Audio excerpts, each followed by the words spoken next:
Pues ya te imaginas los momentos malos que he pasado en el barrio, me he visto cómo me han detenido.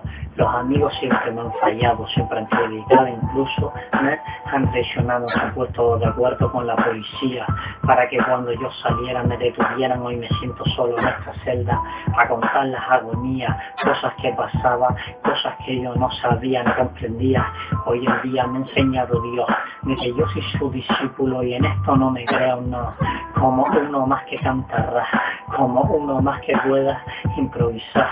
Paso de videoclip que saca la gente, prefiero sacar el mío propio. No soy delincuente porque haga cosas, porque necesite dinero, porque en esta crisis hay muchos morosos que dan la cara, luego se respaldan. Muchos creen que yo puedo ser algo normal, pero soy natural, a veces especial, porque tu vida me hizo ni escuchar.